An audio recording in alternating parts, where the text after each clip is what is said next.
Okay, so right now I'll be talking about the Samsung Odyssey G9 57-inch. I've been using this for about 150 days now, which is like 4 months. But honestly, doing long-term reviews are kind of difficult for me. If I had like really big nitpicks or there are certain things I didn't like about anything, I would have just returned it by now. And also, some of the things I was really in love with initially, the novelty has worn off by now. So all I'm left with is just this monitor being a part of my life and as a tool. So I guess that could be a good thing.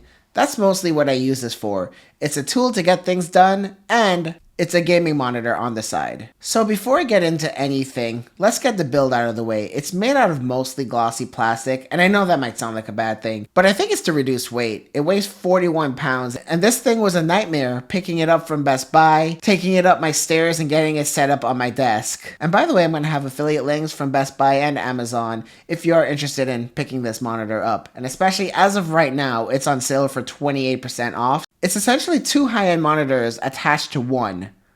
And most high caliber 4K monitors go for $1,000 each. Anyway, the G9 OLED was made out of metal, and that felt a bit more premium. But I like the way this 57-inch looks with this glossy white exterior. Looks futuristic. The stand is standard and it's massive. It takes up a lot of space. It made me have to buy a brand new desk to accommodate this monitor. And one thing I don't like is the cable management is bad. But there's only a rubber strap at the back to feed cables through, and it doesn't really do a great job of hiding cables. But it's also face mountable too if you're able to find a monitor arm that supports the size and weight of this monitor. Next, let's look at the menu. It's simple, regular monitor stuff, but what I really like is there is no Tizen.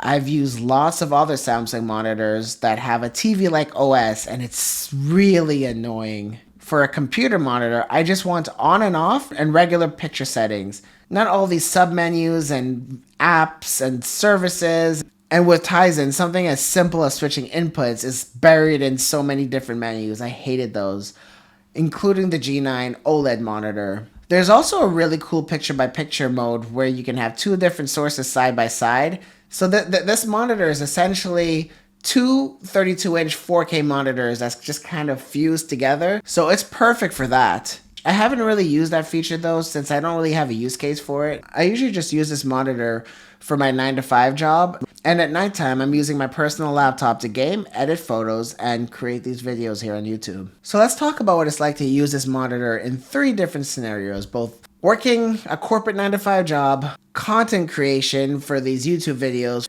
photo and video editing, and third, gaming, of course. So first, my 9-to-5. I'm an accounting manager for a large company, so I'm usually reviewing large spreadsheets, financial statements, emails, etc. So having this extra ultra-wide monitor has been essential for my productivity during my 9-to-5. The amount of time I used to spend alt-tabbing between different windows, apps, and scrolling up and down, and even left or right for larger files. Things that used to take me like half a day to do, I can now do in like 2 hours or so. And it's really because of this extra screen real estate. There's just nothing else like it in the market right now. So, I mean, honestly, this is a productivity monitor disguised as a gaming monitor. And it's better than dual monitors because you can span apps across the entire widescreen and you don't have to worry about dragging different apps or different windows across screens.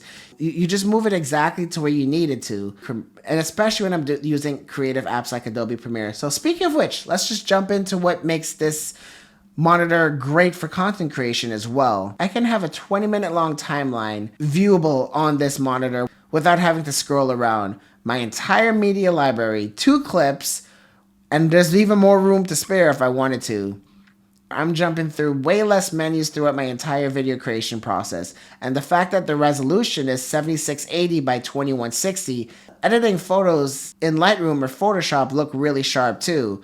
It's one thing that was lacking on many of the other OLED ultra-wide monitors that I've had before. And to bounce back to productivity as well, because of the screen being so pixel dense, there's no weird subpixel layout like on most OLEDs, and text and numbers look really crisp and easy to read as well too. So now let's talk about gaming. When you're gaming, unless you're sitting back, your eyes aren't seeing this entire widescreen, so pixels are being wasted. And there isn't any kind of foveated rendering, so your computer is always pushing 4K resolution 2 times always. And it takes a really big hit on your frame rate, so you need a beastly machine to run it. So right now I would recommend either a 4080 or a 4090 desktop card to really make use of this screen. If not, you're just going to take too big of a hit on frames, and to a lot of people that might not be worth it. Even the RTX 4090 on a laptop chugs along in some games unless you start to lower some of the settings like I mentioned.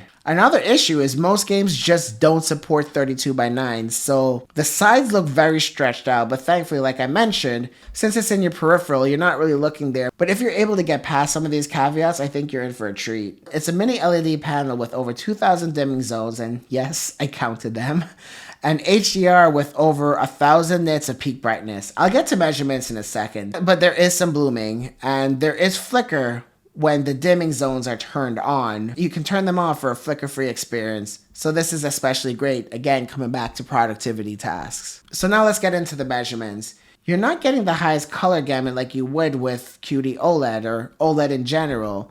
I'm a bit shocked that we're not able to get 100% of DCI-P3, only 92. And this is based off of my own measurements, and I've compared with others on the internet, and that's it. That's just what we're all getting. I measured on max brightness with the native color spectrum in the settings. Not the end of the world though. I've been able to produce every single YouTube video that I've done for the past 4 months on this just fine. Photographers though, you may want to take a look at the Adobe RGB gamut. It's only 85. It might not be enough for some of you. But this monitor has been great for gaming, movies, and prosumer level content creation. I think if I was to get really serious about editing HDR videos, or I was going to start editing like an Oscar award noteworthy type of video production, then maybe I might not want to use this monitor, but for the level of work that I do, it's been fine. So max brightness in SDR is 973, and I was able to get over 1,000 in HDR. 973 nits is just way too bright, even in daytime. With my window right in front of me, it's still too bright. Honestly, I'm never using more than 48% brightness. So now let's look at contrast. It's almost 22,000 to 1 with local dimming, but without local dimming and also no flicker, it's 2,600 to 1. So it's a really good native contrast without any of the local dimming trickery. But yeah, OLED does measure better, especially in gaming. I noticed that I preferred OLED. The infinite contrast ratio is definitely noticed. I mean, you can only do so much with local dimming zones. In order to get the perfect micro contrast, you need each individual pixel to be self-lit. So there are many scenes in video games where the OLED still looks substantially better. The colors did look more true to life, yet vibrant on the QD OLED 49-inch OLED. For gaming mostly, I would recommend the 49-inch, and I'm also going to have links to that one down below if you prefer that. But for me, since I wear these 3 hats right now between my 9 to 5, content creation, and gaming, and between my 9 to 5 and content creation, there's not much time left for gaming, just maybe like a few hours at night. My priorities fall more along the line with this larger 57-inch monitor for better productivity workflows. But honestly, I just think everything's just going to be moving towards OLED. I think this VA panel with mini LED might be one of the last of its kind. But also, like I said, there's just nothing else like this in the market right now. So this is the monitor I bought, not to review, but to use as a tool, and I will continue to use this monitor to game, edit all the content you see here on YouTube, and also in my 9 to 5 job. Yeah, so I think that's going to do it for this one. If you like this video, press some buttons down below, and I'll see you guys in the next one. Thanks, bye.